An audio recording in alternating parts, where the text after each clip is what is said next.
नमस्कार, सत श्री अकाल, आदाब।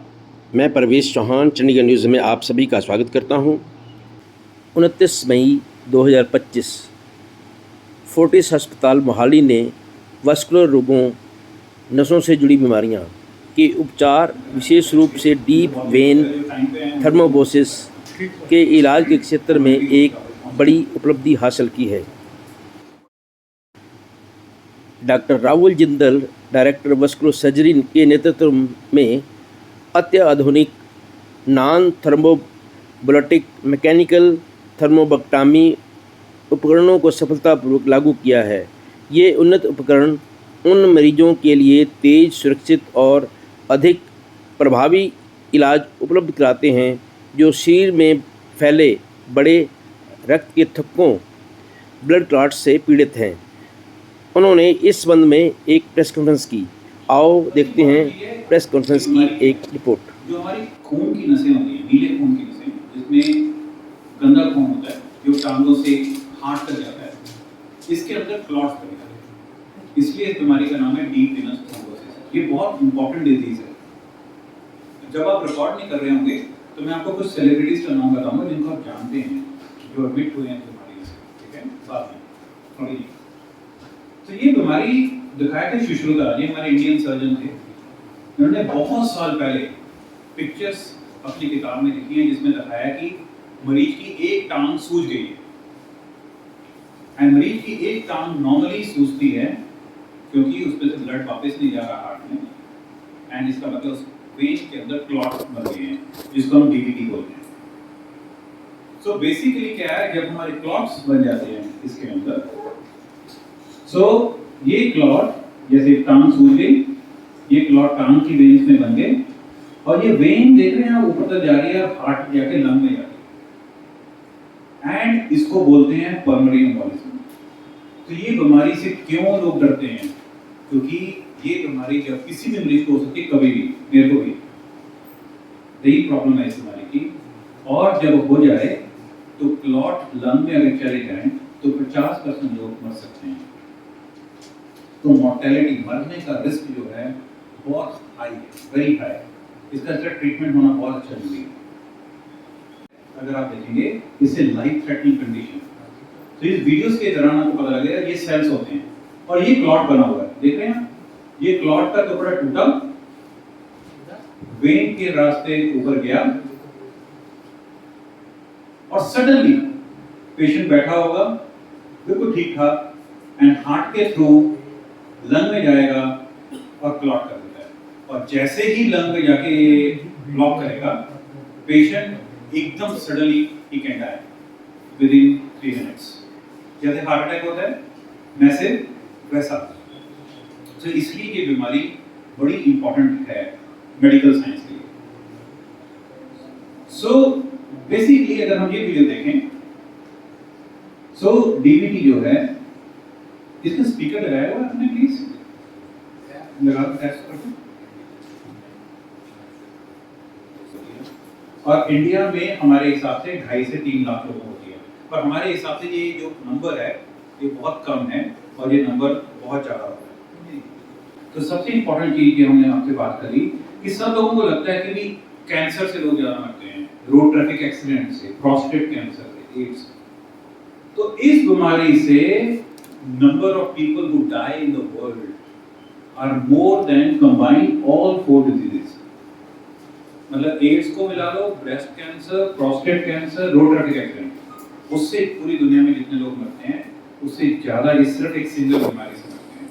बट इस बीमारी के लोगों का स्टिल बहुत कम लोगों को पता है दुनिया में। ये बहुत इंपॉर्टेंट स्लाइड है आप सब लोगों के लिए। सो आपको पता है मार्च जो है डीवीटी अवेयरनेस मंथ सेलिब्रेट किया जाता है। तो 12 साल से हम चंडीगढ़ में प्रेस कॉन्फ्रेंस करते हैं हर मार्च पे डीवीटी के ऊपर। आप सब लोगों को पता ही है, आप सब लोगों ने अटेंड भी की है। एंड वो क्यों किया जाता है मार्च? क्योंकि प्रेस रिपोर्टर थे, अमेरिकन प्रेस रिपोर्टर, वो इराक वॉर कवर कर रहे थे, एंड वो 3 महीने टैंक के अंदर डिहाइड्रेशन, गर्मी में पूरा टैंक के अंदर टाइट बैठे हुए थे। एंड एक दिन, अगले दिन उनकी फ्लाइट थी वापस, उनका मिशन 3 महीने का खत्म हो गया। तो उसी रात उनको पल्मोनरी एम्बोलिज्म हुआ, डीवीटी हुआ, एंड ही डाइड। इराक में कवर नहीं कर पाया उसको ट्रीटमेंट, एंड उसकी वाइफ ने फिर कह रही ये कौन सी बीमारी है। सो देन वो अमेरिका में जो स्प्रेड करने लगी, देखा कि पब्लिक अवेयरनेस, हॉस्पिटल अवेयरनेस बहुत कम थी। Then she started something called as March as a DBT awareness month, and अब पूरे वर्ल्ड में ये मंथ सेलिब्रेट किया जाता है to create the awareness in the public, create awareness among the doctors and everybody कि भी प्रिवेंट करना है। उसकी डेथ क्यों हुई? क्योंकि वो 12-12 घंटे वॉर को न्यूज़पेपर में कवर कर रहा था एक टाइट जगह पे बैठ के। तो कहने का मतलब ये है कि जो भी बंदे बहुत देर तक लंबे लंबे सिटिंग्स कर रहे थे उनको डीवीडी के chances. Second, he was dehydrated, पानी का थोड़ा कमी था, डिहाइड्रेशन, गर्मी थी टैंक्स के अंदर फीलिंग्स में, so dehydration is another very important कारण। चौथा मेजर इंपॉर्टेंट कारण रहता है कोई भी सर्जरी। तो सबसे इंपॉर्टेंट सर्जरी जो आजकल इंपॉर्टेंट है, जिसके लिए इंपॉर्टेंट है, घुटने बदलना, joint replacements, hip replacement. 30% of the patient gets DVD, very high. तो मेक श्योर करते हैं पब्लिक को बताएं कि आपके डॉक्टर को आपने बताना है कि अगले दिन से मुझे खून पतला करने का इंजेक्शन देना ही देना है, एंड वो दवाइयाँ 6 हफ्ते चलने चाहिए जॉइंट रिप्लेसमेंट्स के बाद। उसके बाद कोई भी प्लास्टर लगता है आपको, किसी भी मरीज को फ्रैक्चर होता है टांगों में, बहुत कॉमन है, तो कोई भी प्लास्टर अगर 1 हफ्ते के ऊपर लगता है तो उसके अंदर ब्लड थिनर्स यूज करने चाहिए। एंड सेकेंड इज, जैसे कोई भी मरीज टाइफाइड हो गया, ट्यूबरकुलोसिस हो गई, किसी भी रीजन से बिस्तर पे लेटा है 2 दिन से ज्यादा, तो उनको खून पतला करने की दवाइयाँ लगनी चाहिए ताकि हम डीवीडी होने से बचा सकें। तो ये अवेयरनेस है प्रिवेंशन की। एक बार डीवीडी जब हो जाती है उसमें आपकी टांग सूज जाती है ऐसे कैसे, तो मरीज का सिम्टम्स बहुत इजी है, सडन ऑनसेट स्वेलिंग, लेग में पेन, एंड एकदम बाजू में या टांग में। सो फर्स्ट डायग्नोसिस जो है वो डीवीडी का होना चाहिए। सिंपल है, सबसे पहले इसको रूल आउट करना है क्योंकि ये जानलेवा बीमारी है।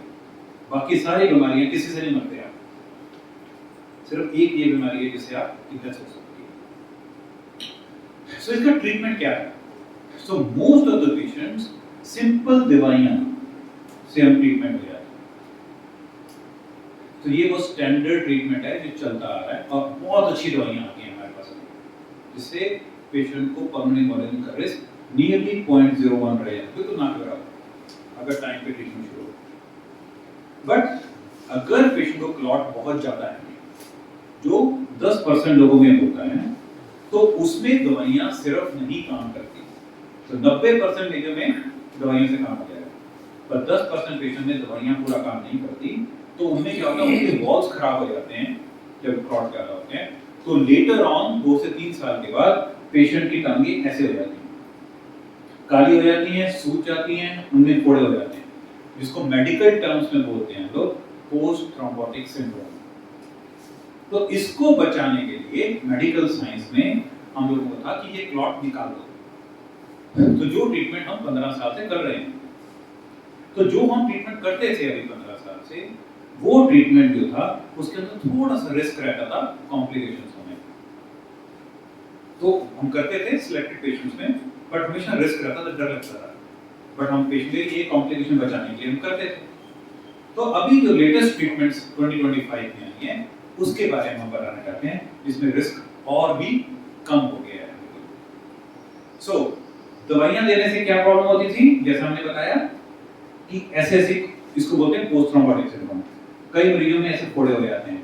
ये सब पेशेंट्स को कभी ना कभी डीवीडी हुआ है, जिसको प्रॉपर्ली ट्रीट नहीं किया गया या सिर्फ दवाइयों से ट्रीट किया। अगर इन सब पेशेंट्स को क्लॉट निकाल दिए जाते टाइम पे, तो ये सब कॉम्प्लिकेशंस नहीं होती। सो ड्रॉबैक्स क्या हैं? हमारी ये वॉल्स होते हैं वेन्स के अंदर, ये प्रिवेंट करते हैं ब्लड को ऊपर नीचे आने के लिए। तो ये वॉल्स जो हैं खराब हो जाते हैं, जब वॉल्स खराब हो जाते हैं तो ब्लड यहीं रह जाता है, ऊपर नहीं जा पाता। ऊपर नहीं जा पाता तो टांग के अंदर ब्लड स्टैटिक रहता है, तो उससे प्रेशर से टांग हमारी खराब हो जाती है। तो ये एक बहुत इंपॉर्टेंट ड्रॉबैक है। तो डीवीडी के 2 मेन ड्रॉबैक्स हैं, एक क्लॉट लंग में जाना, दूसरा वॉल्स खराब करके हमारे को ये फोड़ेगा।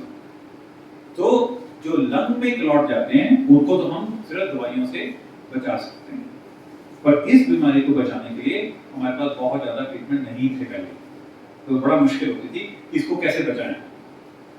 तो हम लोग ये ऐसे क्लॉट होते थे, तो इस तरह के क्लॉट हम निकालते हैं बॉडी के अंदर से, वेन्स के अंदर जो बन जाते हैं। एंड अगर हम देखें बाकी खून की नसों जहाँ ब्लॉक होती हैं, जैसे हार्ट अटैक होता है हमें, तो वहाँ क्या करते हैं हम लोग स्टेंट्स लगाते हैं। अगर ब्रेन के अंदर आर्टरीज ब्लॉक होती हैं तो उसके अंदर भी हम लोग क्लॉट आजकल सब करते हैं। आपने सुना होगा आजकल प्रेस कॉन्फ्रेंसेस, मीडिया, न्यूज़पेपर में आ रहा है कि क्लॉट ब्रेन से निकाल दो, जितना जल्दी क्लॉट निकालेंगे उतना ज़्यादा सर्कुलेशन होगा। उसी तरीके से ये है कि अगर आपके वेन्स के अंदर क्लॉट्स हैं तो हम उन क्लॉट्स को निकाल सकते हैं, बट हमारे पास जो इंस्ट्रूमेंट्स थे वो बहुत अच्छे नहीं थे। तो लास्ट 1 से 2 साल में पूरे वर्ल्ड के अंदर बहुत नई डेवलपमेंट्स हुई हैं। 4 महीने पहले इंडिया में इक्विपमेंट्स आए हैं ये सारे, एंड हम लोगों ने नॉर्थ इंडिया में चारों स्टेट्स में पहली बार ये इक्विपमेंट्स यहाँ हॉस्पिटल्स में यूज किए हैं, जिससे हम बता रहे हैं। तो हमने ये यूज करने के बाद 3 महीने के बाद प्रेस कॉन्फ्रेंस की है, क्योंकि हम देखना चाहते थे कि उसके रिजल्ट्स कैसे हैं, पेशेंट्स कैसे हैं, पोस्ट ऑपरेटिव रिकवरी कैसी है, रिजल्ट्स ठीक भी हैं कि नहीं है, कि हम एडवोकेट करें कि पेशेंट्स के ऊपर यूज करने चाहिए कि नहीं। तो ये एक अंग्रेज है, धर्मशाला से थी एंड यूके से थी, ये हमारे पास अराउंड 12 साल पहले आई। तो इसकी लेग में क्लॉट्स बन गए यहाँ पे, ये लास्ट सूजी हुई थी। तो इसके अंदर हम जाते थे पहले, तो अगर आप देखोगे ये व्हाइट ब्लैक कलर का कंट्रास्ट है, एंड व्हाइट कलर का जो देख रहे हैं ये सारे क्लॉट्स हैं, ये पूरे क्लॉट भरे हुए हैं पेशेंट के अंदर। तो उस समय जब हम इक्विपमेंट यूज करते हैं, आगे ब्लड फ्लो जा ही नहीं रहा है, तो पेशेंट को क्लॉट ऊपर जाने का डर होता।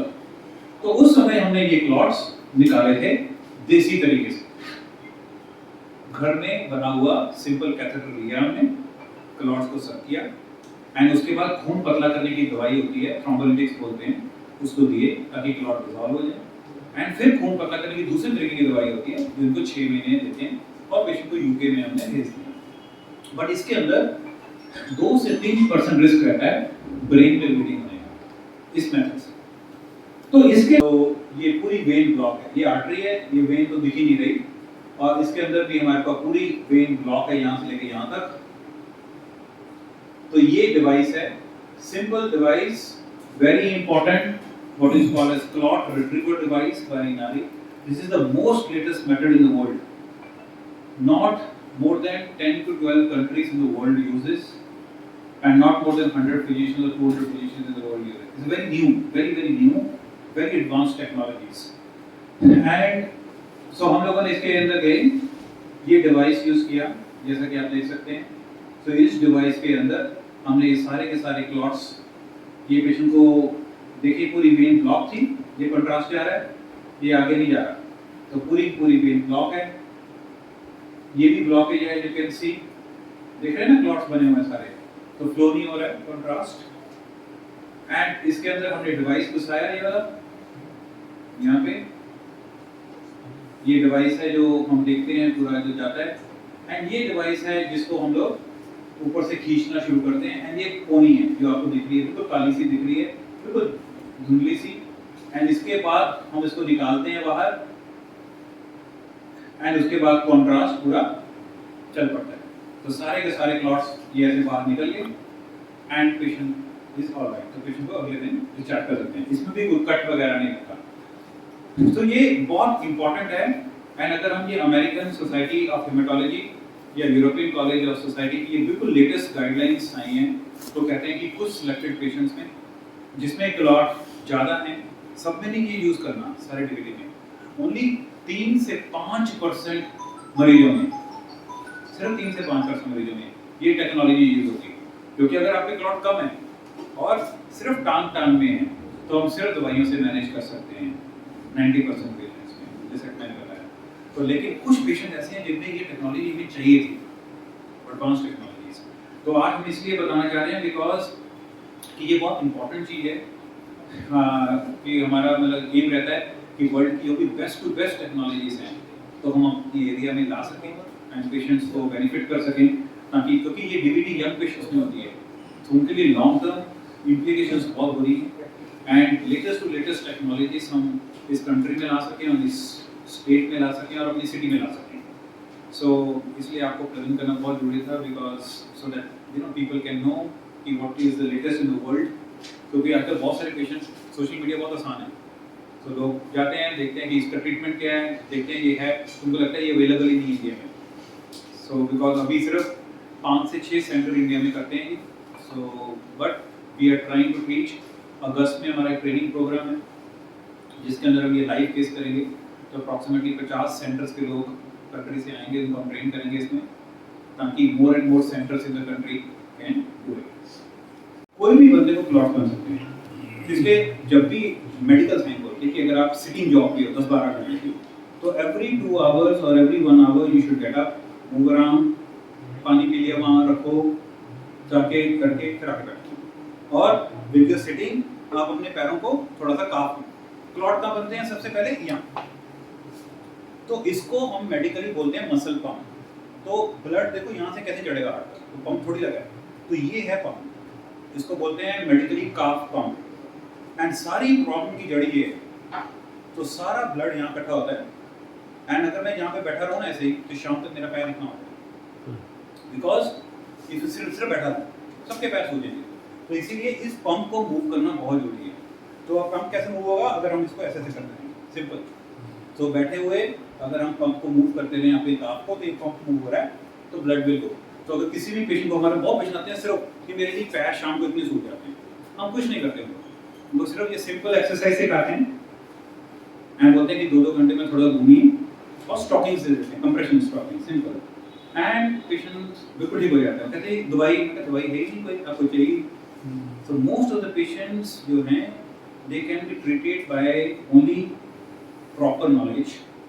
Second is by prevention, and मैंने बताया प्रिवेंट करना बहुत जरूरी है कि क्लॉट हमने बनने नहीं देने हैं। बट मकसद ये है कि अगर क्लॉट बन जाए यंग पेशेंट्स के अंदर, तो what is the latest technologies जो दुनिया में अवेलेबल हैं, वो हमारी सिटी में भी अवेलेबल हैं। That is what we are wanting.